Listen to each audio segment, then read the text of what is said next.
Dahil may breakfast na tayo, Shai, mas may energy ka na.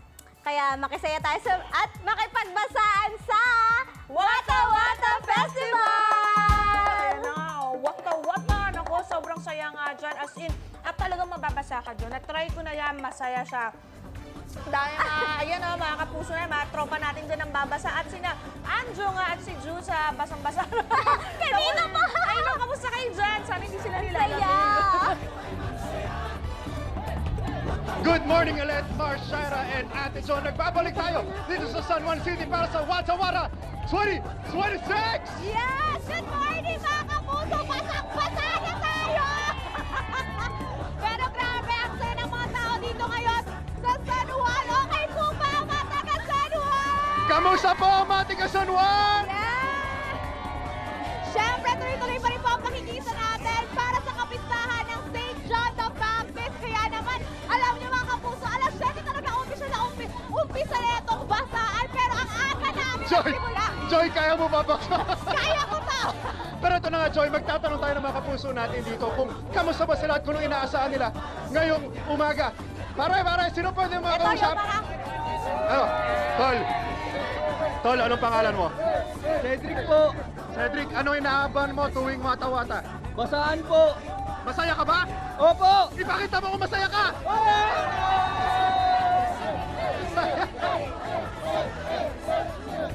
Joy, marami pa tayong pwede Oo, ang usapan saya ngayong na si umaga. Kuya. Maghanap tayo. Kanina grabe. Bigay na bigay to magsayaw si Sir. Sir, ano pong pangalan ninyo? Jeffrey Ignacio, Sir Jeffrey, gaano katagal na po kayo nakikisaya sa ikipista tuwing Wata Wata Festival? pang 5 taon na po to.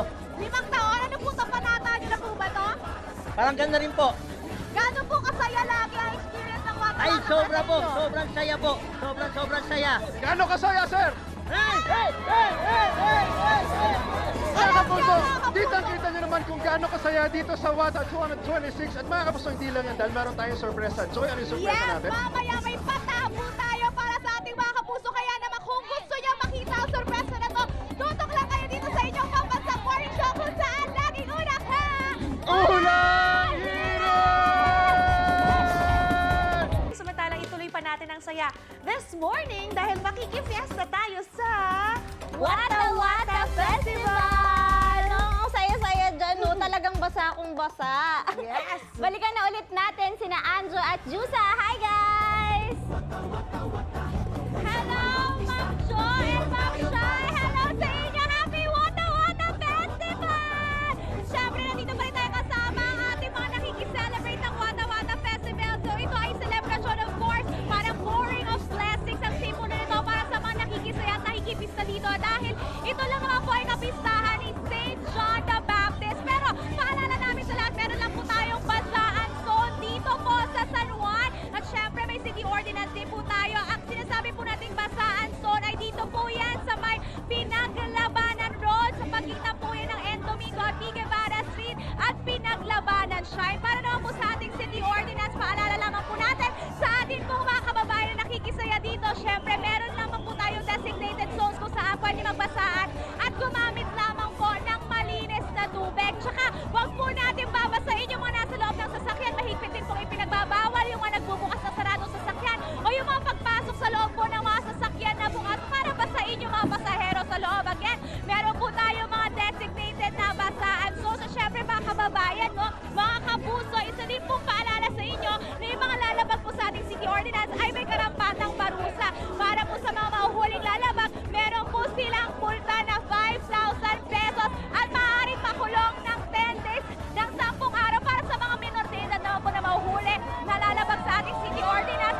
Pwede po silang kunin o i-turn over sa City Social Welfare and Development at pagmultahin ng kanilang magulang ng 5,000 pesos. Ako mga kapuso, sumunod po tayo. Hindi lang yan, marami pinagbabawal, no? Bawal po na gumamit syempre ng marumi na tubig. Yung mga nasa babasaging, yung mga nasa plastic, yung parang gagawin water pump. Bawal din po yung mga pressurized na water gun. As long as it's soft and hindi hard at makakasakit po sa physical, okay lang po yan. Syempre, dito sa Wata Wata 2026, masaya lang ang mga San Juanienyo. Yes! Masaya ba mga taga San Juan? Gano'ng kasaya mga tiga San Juan! At syempre mga kapuso, hindi pa natatapos dito ang kasiyahan natin. Ayan, di ba? Ang saya talaga dito sa Wata Wata Festival. Masaya ba kayo?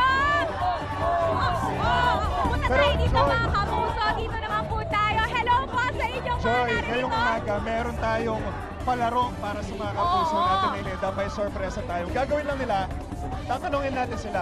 Kapag tama ang sagot nila, may premyo sila. Kapag hindi, sila ay bubuhusan natin ng ating mahiwagang Tabo! ginto. Yes! Tabo!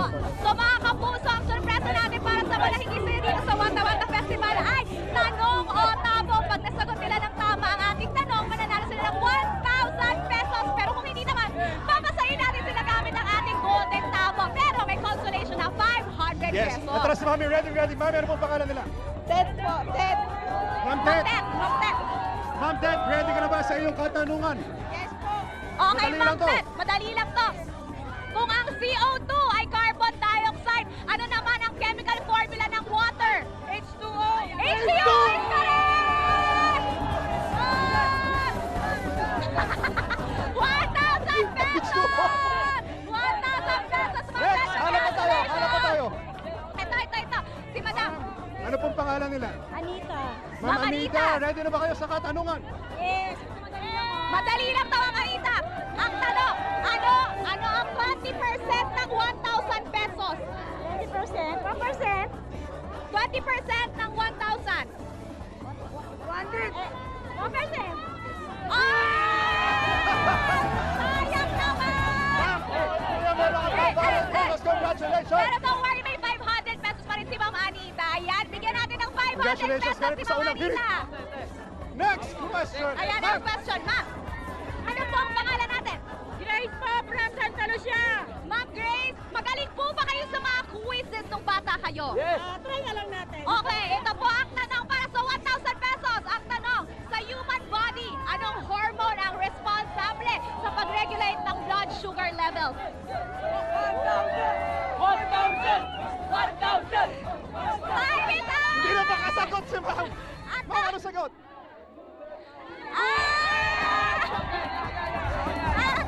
Ang tamang sagot po mga kapuso ay insulin. Okay, meron pa po tayong 500 pesos para kay Ma'am. At syempre, ito po. Sino pa Last. po ang susunod nating player? Okay, Ma'am, ano po ang pangalan ninyo? Rosel. Ma'am Rosel, ilang taon na ho kayo? 52. 52 at ito po ang katanungan ninyo for 1,000 pesos sa math. Anong theorem ang nagsasabi na the square of the hypotenuse equals the sum of the squares of the two legs? Naku, mahirap to. 5, 4, 3, 2, 2, 1, 500! Yes! Okay, 500 pesos para kay Ma'am. At syempre, ang last natin ito kay Sir. Ito kay Sir. Ayan. Next question po tayo. Kailangan natin ng bagong mga tanong. Yes. Okay, anong pangalan natin, Sir? L-U-Jade po. Ano po? L-U-J-D-J. LUJ DJ. Okay, Sir LUJ, magaling ka ba sa mga quizzes nung bata ka? Yes. Magaling ka? Ilang taon na po ba kayo? 22. Honor student po ba kayo nung bata kayo? Hindi naman. Hindi, pero matalino kayo sa pagdating sa mga quizzes. Active po. Active, gusto natin yung mga active talaga sa pagdating sa pag-aaral. Kaya naman, ready na po ba kayo sa ating katanungan for 1,000 pesos? Ready na. Okay, ito ang inyong katanungan. Ano ang pinakamalaking karagatan sa mundo? Pacific Ocean. Pacific Ocean is correct!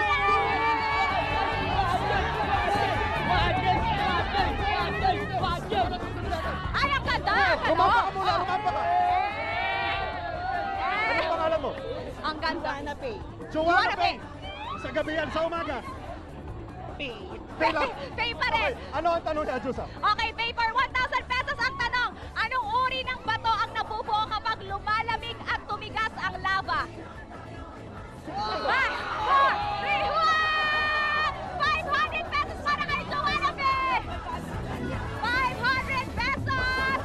Mga kapuso, tuloy-tuloy po ang kasiyahan dito sa Wata Wata 2026.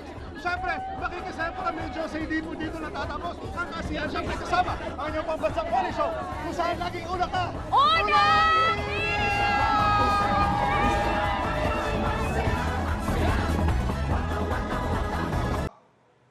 Ikaw, hindi ka pa nakasubscribe sa GMA Public Affairs YouTube channel? Bakit? Mag-subscribe ka na, dali na, para laging una ka sa mga latest kwento at balita. I-follow mo na rin ang official social media pages ng Unang Hirit. Salamat, Kapuso.